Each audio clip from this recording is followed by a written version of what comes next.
여러분들은 하나님을 믿는다고 하는데 삶의 현장에서 하나님을 느끼십니까? 예, 아멘. 감사합니다. 특별하게 예배의 현장에서 하나님의 임재를 경험하십니까? 예, 정말 감사합니다. 예, 하나님께 주목하지 않으면은 예배의 현장에서 뿐만 아니라 삶의 현장에서도 하나님을 느끼기가 어려워요. 오늘 본문 말씀은 특별하게 하늘의 비밀에 대해서 말씀하신 예수님에 대해서 말씀을 전하려고 합니다. 우리는 이 땅 가운데 살고 보이는 것에 의해서 움직이는 사람들입니다. 먹고 마시는 것에 대해서 늘 염려하고 여기에 대해서 이끌림을 받는다는 것이죠. 그런데 하늘의 것은 보이지를 않아요. 하늘의 것은 보이지를 않는데 성경은 계속해서 하늘의 것을 대해서 말하고 영에 대해서 말하는 것입니다. 그러므로 하나님의 영이 우리 안에 임하지 않으면은 이 말씀이 무슨 말씀인지 알지 못할 뿐만 아니라 이 말씀이 레마로 내 마음에 꽂히지를 않는 거예요. 그냥 듣고 스쳐버리고 내 삶은 그냥 염려와 걱정으로 보이는 것들에 따라서 움직이게 되는 것입니다. 제가 신앙생활 해보니까 그래요. 정말로 육으로 살았던 내 자신이 죽고 영으로 살지 않으면은, 거듭나지 않으면은 결코 영에 속한 것, 하늘에 속한 것은 알지를 못할 뿐만 아니라 영에 속한 믿음을 가질 수도 없는 것입니다. 그러므로 오늘 말씀, 예수님께서 천국에 대해서 말씀하시고 하늘에 대해서 말씀하시는 것을 잘 이해해야 됩니다. 오늘 특별하게 예수님께서는 이 하늘의 비밀을 말씀하셨는데 5장에서 마태복음 7장까지는 모세 이후에 주님께서 가르치신 새로운 법, 새 법의 율법에 대해서 말씀하고 있는 것입니다. 예수님께서 산에 올라가서 이제 선포하신 첫 말씀은 복에 대한 것들입니다. 우리는 복은 이 땅 가운데 장수하고 부귀영화를 누리는 것을 늘 복이라고 생각했는데 오늘 본문에서 예수님께서 하실 말씀은 전혀 그것과는 다른 것입니다. 먼저 오늘 말씀 중에서 두 가지로 나눠주는데 1절에서 6절까지는 하나님과 나와의 올바른 관계를 가졌을 때의 복에 대해서 말합니다. 그렇지만은 7절부터 12절까지는 사람과의 관계에 있어서 어떻게 행하였을 때 복이 임하는가에 대해서 말하고 있는 것입니다. 밀항이라는 영화가 있죠. 살인을 하고도 나는 하나님이 나에게 죄를 속해 줬기 때문에 나는 이제 구원받았습니다. 얼마나 황당합니까? 이 율법은 그렇게 말하지 않습니다. 너희가 죄를 지었으면은 그 사람한테 먼저 몇 배로 배상하라고 말하는 거예요. 하나님과 나와의 관계만 됐으면은 이웃과의 관계는 어떻게 해도 나는 구원받았다고 하는 것은 굉장히 이기적이고 자기 중심적인 그런 신앙관인 것입니다. 그게 구원파들의 주장인 거예요. 그래서 세리장도 주님을 만나고 나서 그렇게 말합니까? 내가 잘못한 게 있으면은 누구한테 잘못된 방법으로 그들의 것을 빼앗은 것이 있으면은 내가 4배로 받겠나이까. 그래서 오늘 하나님 나라에 대해서, 하나님의 복에 대해서 두 가지를 말하는데 첫 번째가 바로 5장 3절에서 5장 5절까지입니다. 그것은 바로 심령에 대해서 말합니다. 누가복음에서는 그냥 가난한 자라고 말하지만은 여기에서는 심령이 가난한 자라고 말하고 있는 것입니다. 가난한 자가 복이 있다고 말하는 것입니다. 당시 유대인들은 부자가 복받은 자였고 부자가 하나님의 백성으로 생각했었는데 예수님께서는 전혀 다른 말씀을 하십니다. 이 가난한 자가 복이 있다고 말하고 그들이 천국의 것이라고 말합니다. 애통하는 자가 복이 있다. 그들이 위로를 받을 것이다. 온유한 자가 복이 있다. 그들이 땅을 기업으로 받을 것이라고 말씀하십니다. 심령이 가난하지 못하고 온유하지 못하고 겸손하지 못한 이유가 어디에 있습니까? 남보다 더 높아지려는 데 있습니다. 내 뜻대로 하는 고집 때문입니다. 내가 이렇게 생각하면 다른 사람들이 나를 무시할지도 모른다는 이런 염려로 잘못된 생각 때문입니다. 그러나 하나님은 공의의 하나님입니다. 그분은 내가 낮아지면 높아지고 내가 비우면 채워주시는 분입니다. 여러분이 온전히 영에 속한 믿음 안에 있으면 이것을 눈으로 보게 된 것입니다. 사람은 육에 속해 있기 때문에, 혼에 속해 있기 때문에, 어린아이와 같은 믿음에 있기 때문에 아무리 한두 번, 세 번, 네 번 보여줘도 이것을 깨닫지를 못합니다. 그런데 계속해서 삶의 여정을 통해서 하나님께서 이것을 보여주면은, 내가 비우는 것이 이것이 바로 부유해지는 것이라는 것을, 가난한 것이 부유함이라는 것을 알게 되는 것입니다. 공의의 하나님이 나를 판단하고 있다는 이런 믿음이 있다면은 우리는 심령이 가난해집니다. 온유해지고 겸손해질 수 있는 것입니다. 그럴 뿐만 아니라 하나님은 사랑의 하나님입니다. 그 하나님은 서로가 사랑하며 서로가 없애타라고 말합니다. 서로 싸우지 말고 너희를 받아들이라는 것입니다. 사랑해지기 위해서는 내가 높아져서는 안 됩니다. 내가 가난해져야 합니다. 내가 강팍해져서는 안 됩니다. 온유해져야 됩니다. 그래야 상대를 용납하고 섬길 수가 있는 것입니다. 최근에 심각한 부부 갈등을 겪고 있는 부부를 상담한 적이 있습니다. 이 부부는 신앙도 매우 좋고 또한 거룩한 삶을 살려고 몸부림치는 그런 사람들이었습니다.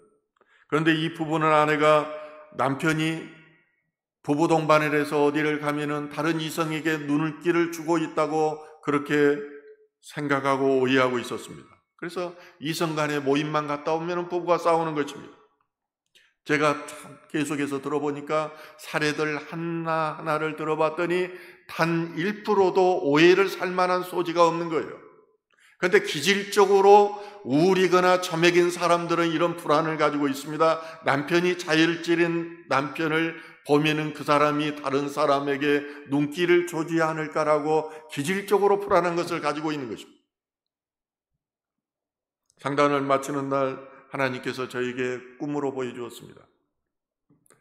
이렇게 제가 꽃을 좋아하는데 굉장히 예쁜 여러 가지 꽃들이 있는 꽃다발을 주면서 향기를 맡아보라고 하는 거예요. 향기가 나지를 않아요. 다시 두 번째 꽃다발을 주면서 냄새를 맡아보라고 하는데 향기가 나지 않아요. 3번 이렇게 제가 냄새를 맡았습니다. 나중에 알고 보니까 그 꽃들이 조화인 것입니다. 그런데 말씀이 들리기를 꽃의 향기가 없으면 아무것도 아니듯이 사람 안에 사랑이 없으면 아무것도 아니란다는 말씀을 들려주는 거예요. 이 말씀이 누구를 향한 것일까? 이 부부를 향한 것이었습니다. 제가 다음 날 다시 그 의심의 영을 쫓아내는 기도를 하고 그 안에 평안이 찾아왔습니다. 그러고 나서 이 말씀을 전해주었습니다. 그 부부가 2번의 상담을 받고 회복되는 것을 저는 보았습니다. 사람들은 의사에게 가가지고 상담사에게 가가지고 보통 1년 동안 다녀도 치료받지 못합니다. 의사에게 가고는 많은 돈을 들여서도 그것을 치료받지 못합니다. 그렇지만 그 사람들에게 엄청 고마워합니다. 그러나 영의 문제는 보이지가 않기 때문에 보이지 않는 것이 치료받았다는 것을 영으로 깨닫으면서 얼굴이 변하면서도 거기에 감사한 마음이 없는 거예요.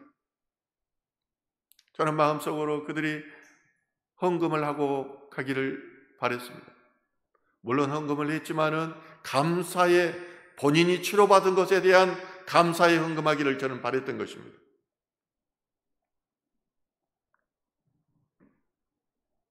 우리 기독교인들이 가장 경계해야 될 부분들이 바로 이런 것입니다. 말로는 거룩고 내치면서 우리 안에 겸손과 온유와 사랑이 없다면은 타인에 대한 사랑, 이 공격으로 나타나게 된다는 것입니다. 내 문제, 내 상처, 이것들이 치유받지 못하면은 이것들이 상대방의 가장 가까운 사람, 가장 사랑하는 사람에 대한 공격으로 나타난다는 것입니다. 그러므로 예수님의 공생의 기간 동안에 그분을 가장 괴롭힌 것이 바로 율법주의였습니다. 주일날 왜 일을 하느냐? 또 당신이 하나님의 아들이라고 말하느냐? 또 하지 말아야 될 그 주일날 보리해라 가지고 일을 안 해야 되는데 보리를 뜯어가지고 너희가 먹을 수 있느냐? 곳곳마다 찌르는 거예요. 바울이 이방 선교를 갔을 때 3차 에거스서 선교 여행을 하는 동안에 그를 계속해서 공격한 것이 무엇인지 압니까? 율법주의였어요. 유대인들이 쫓아다니면서 계속 율법을 가지고 저를 공격하는 거예요. 에레미야서를 제가 읽고 있는데 에레미야의 성을 짓고 그가 복음을 다시 하나님의 말씀을 재건하려고 하는데 가장 괴롭힌 사람이 누굽니까? 하나님을 일을 한다고 하는 도비에와 산발랏이었습니다. 그를 모함하고 협박하고 끌어내리려고 하고 투서하고 했지만은 막상 성전이 세워지니까 어떻게 합니까? 제일 먼저 방을 차지한 사람은 도비아였어요. 딱 방을 차지하고 얼마든지 마귀는 이런 형태로 해서 공격해서 하나님의 성전을 무너뜨리고 그리고 그것에 악의 씨앗을 뿌리려고 할 수 있다는 것입니다. 우리가 하늘에 계신 하나님을 바라보고 하나님의 공의와 사랑을 인정하지 않는다면 우리는 죽을 때까지 땅의 것들을 바라보며 땅의 것들을 추구하며 살게 되는 것입니다. 그래서 돼지는 계속 땅만을 바라보며 먹을 것 이것만을 찾아다니잖아요. 그런데 그가 엎어졌을 때, 넘어졌을 때 하늘을 찾아보는 것입니다. 그래서 헤벨이라고 솔로몬도 말하면서 너희가 헤벨인데 헛되고 안개 같은 인생인데 헛되지 않는 것은 하늘을 봐야 된다. 하늘을 바라야 된다고 말해요. 너희가 육으로 살지 말고 영으로 살아야 된다는 거예요.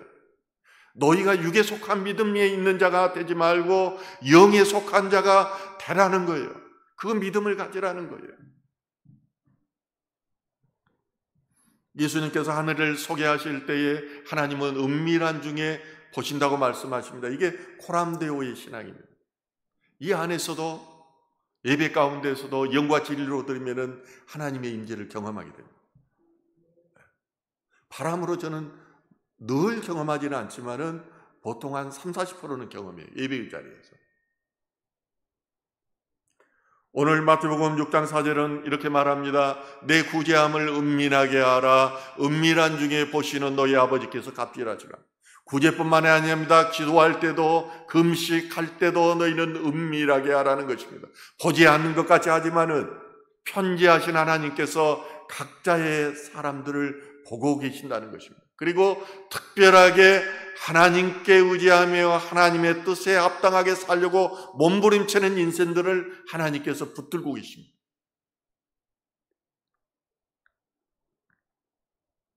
우리가 은밀한 중에 보시는 하나님을 인정한다면 우리는 외식적이고 율법적인 신앙관을 가질 수가 없습니다. 보이기 위해서 살 수가 없는 거예요. 외식하는 자는 가면을 쓴 영국 배우를 의미합니다. 그리고 페라소라라는 단어는 바로 가면을 의미하는 거예요. 내 자와 참된 내 본질로 사는 것이 아니라 많은 그리스도인들이 두 개의 가면을 쓰고 살아요. 사회적인 나, 사회가 요구하는 나, 또 하나님이 요구하는 나, 이 두 모습을 사니까 예수 그리스도는 진리이고 진리 안에서 우리가 참 평안과 기쁨을 누려야 되는데 그렇지 못하고 죄의식만 찾고 드는 거예요. 예수 그리스도의 보혈의 피로 내가 구원을 받고 깨끗함을 받았는데 구원의 확신이 없다 보니까 갈팡질팡하는 것입니다. 예수님께서는 천국 백성들이 하나님과 관계를 맺는 그런 복에 대해서 말씀하시고 사랑과 또 관계에 있어서의 복에 대해서 말씀하십니다. 그게 7절부터 10절까지 말씀인데요. 긍휼히 여기는 자는 복이 있나니 그들이 긍휼히 여김을 받을 것이며 불쌍하게 여긴다는 겁니다. 헤세드의 마음입니다. 예수의 마음입니다. 예수님께서 어떤 기적과 이적을 행하실 때 잘 보십시오. 그 마음에 벌써 불쌍한 마음이 드는 거예요. 불쌍한 마음이 들면은 상대방의 아픔이 저에게 느껴지는 거예요. 사람마다 기질에 따라서 잘 다른데 기질론에서는 히포크라테스의 기질론에서는요 신민이 이런 것을 많이 느낀다고 해요. 저는 목인이어가지고 영적인 그런 하나님의 뜻을 빨리 판단합니다. 예, 영적 인지 능력이 발달했어요. 그렇지만은 시민인 사람, 이런 사람들은 상대방의 아픔이 마음으로 느껴져요. 그래서 지난주에 천주교 신부님하고 같이 식사를 했는데 천주교에서는 그런답니다. 기도를 할 때 아픈 사람을 위해서 기도하면은 상대방의 아픔이 저에게 느끼게 해주십시오 기도한대요. 실제 그랬다고 했더니 그 아픔이 자기한테 느껴지더래요. 근데 문제는 그 아픔이 기도가 끝났는데도 상대는 치유를 받았는데도 그 아픔이 나한테서 사라지지가 않는다. 저도 그런 경우가 가끔 있습니다. 치유 기도를 하고 영적인 문제를 치유하고 나면 한 일주일 동안 제가 힘들 때가 있어요. 왜 그런가? 저는 자주 제가 기도를 하지 않기 때문에 그럴 때는 제가 쑥 묵상을 해봅니다. 근데 기도했던 것들이 떼어나요. 예수의 보혈의 피로 다시 나를 치유하는 그런 절차를 밟아야 되는데 그렇지 못했을 때 어둠의 영이 나를 힘들게 하는 것입니다. 계속해서 말합니다. 마음이 정결한 자는 복이 있나니 그들이 하나님을 볼 것이요. 우리가 가리워져서 세상에 가리워지고 죄에 가리워지고 욕심에 가리워져서 하나님을 보지 못하는 것입니다. 하나님의 마음은 100%가 아니에요. 우리는 온전해질 수가 없어요. 예수님처럼요. 퍼펙션 하는 겁니다. 완전해지려고 노력하는 거예요. 하나님의 관점에 봤을 때는 제가 하나님께서 말씀해 주시는 것으로 봤을 때는 80점이 마음이 합한 거예요. 80점만 되면 합격이에요. 이 선을 넘지 못하면은 하나님의 능력이 우리 안에서 나타나지 않는다는 것입니다.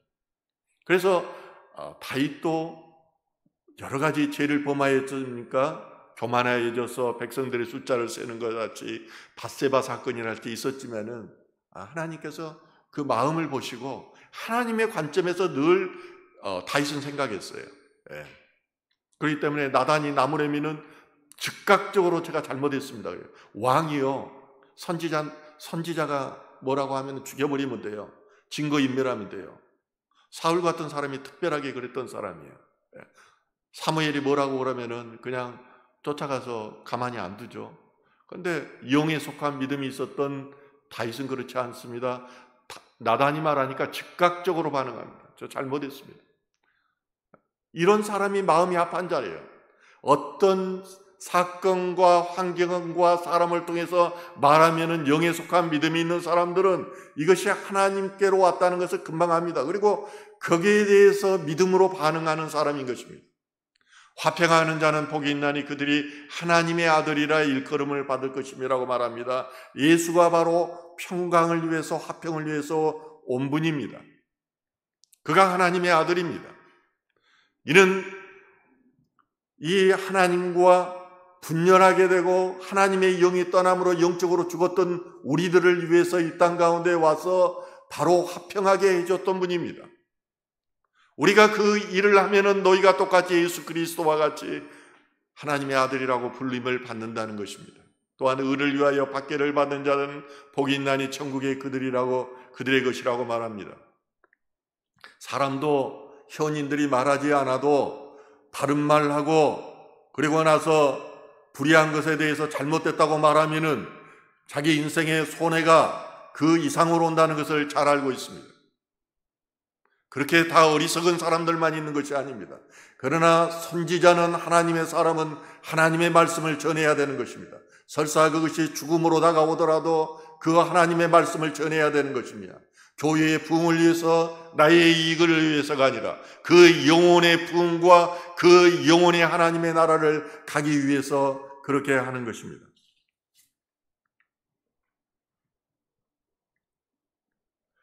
계속해서 말씀하시기는 그러므로 내가 너희에게 이르노니 목숨을 위해서 무엇을 먹을까 무엇을 마실까 몸을 위하여 무엇을 입을까 염려하지 말라. 목숨이 음식보다 중하지 아니며 몸이 의복보다 중하지 아니하냐. 주님께서는 염려하지 말라고 말씀하시고 그리고 나서 너희가 하나님의 나라와 뜻을 구하라고 말씀하십니다. 온전하게 너희가 하나님의 백성이 되었다면은 그 하나님의 뜻대로 살고 세상의 방식과 세상의 목표와 의지를 위해서 살지 말라는 것입니다. 하나님으로부터 부르심을 받고 하나님의 뜻대로 사는 사람들은 오직 하나님의 뜻을 바라봅니다. 내가 지금 이 순간에 무엇이 잘못되었는지, 가는 방향, 지향점이 무엇인지를 돌이켜 생각하는 것입니다.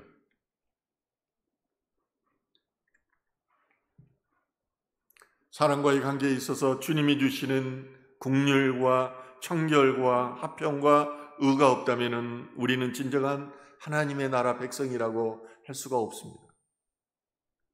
마태복음의 산상설교는 누가복음의 평지설교와 구조와 내용 면에서 그 비슷한 점이 있습니다.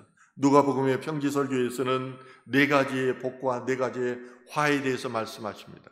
네 가지의 복은요, 가난한 자, 줄인 자, 우는 자, 핍박받는 자입니다. 네.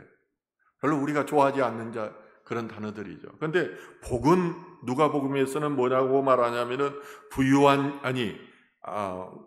화에 대해서는 부유한 자, 배부른 자, 웃는 자, 칭찬받는 자라고 말합니다.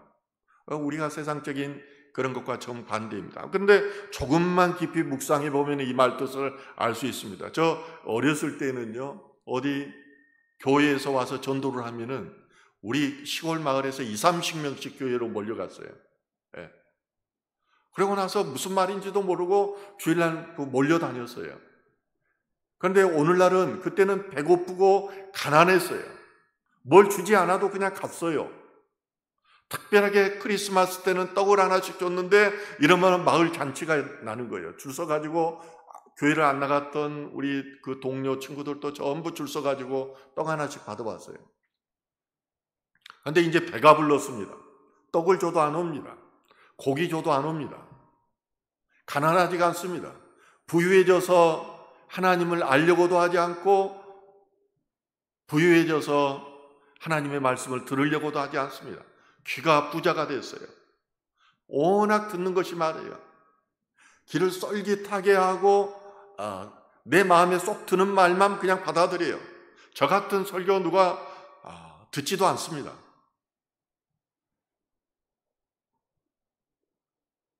부유해졌기 때문입니다.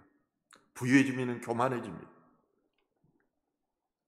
산상설교는 보다 영적인 것입니다. 내면적인 것에 대한 말씀이지만은 또 이방인을 위해서 쓰였던 누가복음은 사회적인 현실을 외면하지 않는 모습을 말씀하고 있는 것입니다. 그런데도 중요한 것은 이 산상설교가 수천 년을 지나오면서 수많은 세속화된 인간들에게 깨우침을 주고 충격을 주었다는 것입니다. 정말로 세상의 욕망을 따라서 부유함을 쫓으며 살아갔던 수많은 사람들이 결정적인 순간에 이 산상순을 보면서 자기의 삶을 돌이켰다는 거예요. 영적인 부흥을 가져다 온 말씀이에요. 우리는 얼마든지 말로 믿는다고 할 수 있습니다. 그런데 무엇으로 우리가 이 믿음을 증명할 거냐는 거예요. 이 성령의 9가지 열매 중에 대해서 충성이 있습니다. 충성은 바로 신실함입니다. 이 말은 다른 표현으로 말하면 믿음이라는 단어의 언어를 보면은 충성이라는 단어가 있다는 것입니다. 신실함이 바로 믿음이라는 것입니다. 예수님을 믿어야지 우리는 둘째 사망에 이르지 않습니다. 예수님을 믿어야지 이제 엠마오로 가는 두 제자와 같이 실망과 좌절 가운데 살지 않고 끊임없이 예루살렘을 향하여, 성전을 향하여, 하늘나라를 향하여 나아가는 그런 사람이 될 수 있는 것입니다. 오늘 본문 말씀을 하신 예수님께서는 우리 자신을 위하여 보물을 땅에 쌓아두지 말라고 하십니다. 하나님의 것들과 땅의 것들을 겸하여 섬기지 못한다는 것입니다.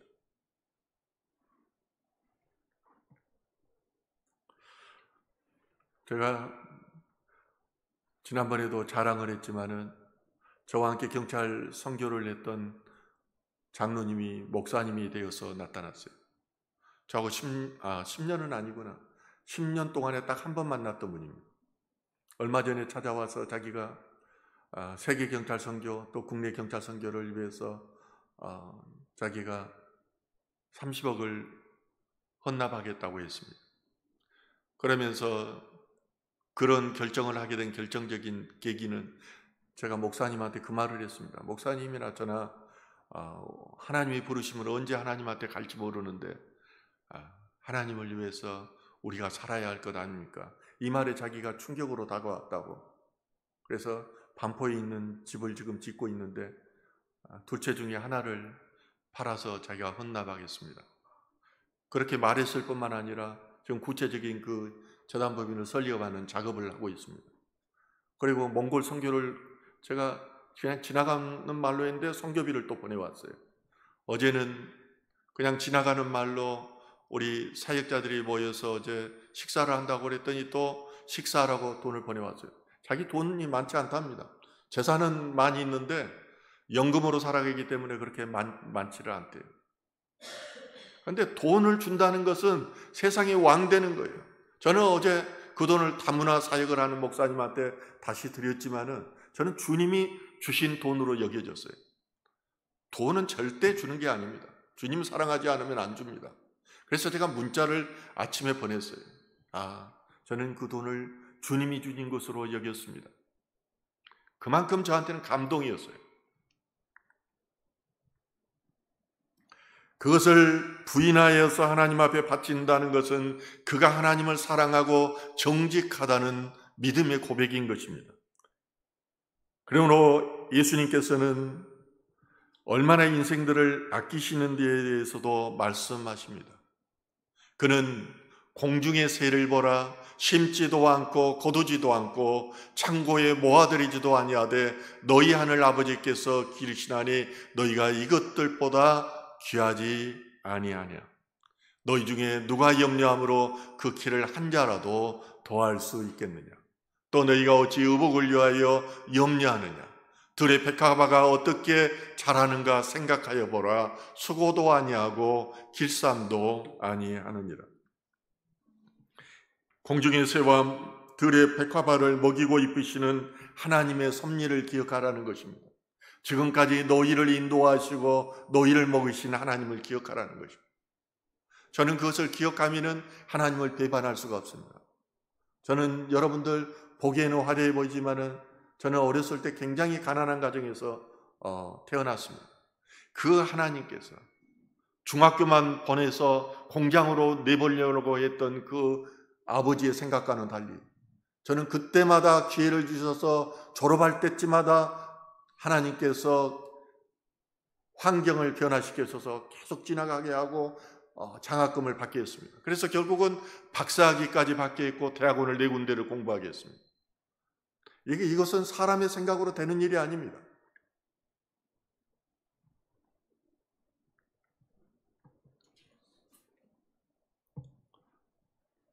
보통 사람들에게는 우습지에 대한 걱정과 염려는 끊이지 않는 고민거리입니다.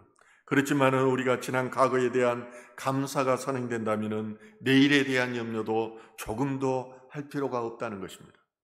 지난 세월 동안 함께 하셨던 하나님께서 앞으로도 나와 함께 하시기를 알기 때문입니다. 예수님께서 산상수훈 중에 중요한 말씀을 하십니다. 그것은 그러므로 무엇이든지 남에게 대접을 받고자 하는 대로 너희도 남을 대접하라.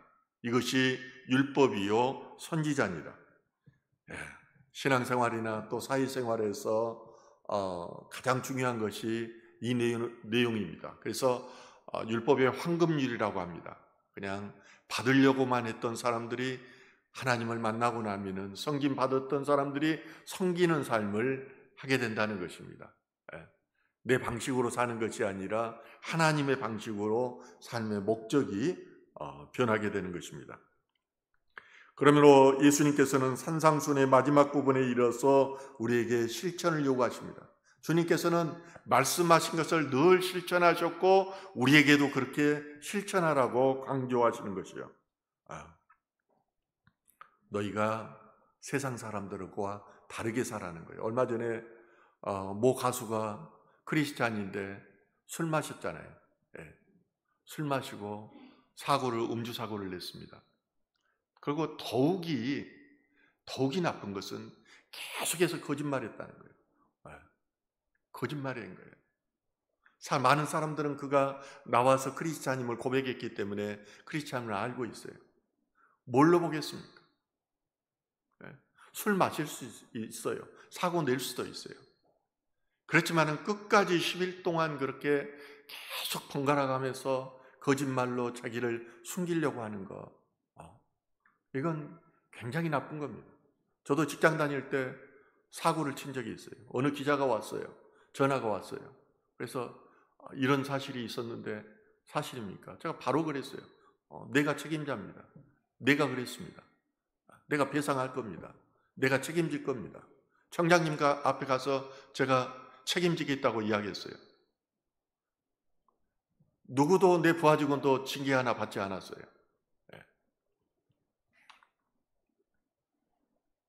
예수님의 삶은 하나님의 말씀에 순종하는 삶이었습니다. 그분은 죽기까지 하면서 하나님의 말씀에 순종했습니다. 오늘날은 너무 악한 세대에서 웬만큼에서는 믿는 것이 아닙니다. 주님께서는 종교인이 아니라 성도로 그리고 제자로 살아가기를 원하고 있습니다. 결국은 하나님의 말씀으로 혁명을 내 안에서 일으켜야 되고, 이 놀라운 변화의 혁명의 사실을 우리는 전하는 자로 살아가야 되는 것입니다. 그리 되기를 주님의 이름으로 축원합니다. 아멘. 오늘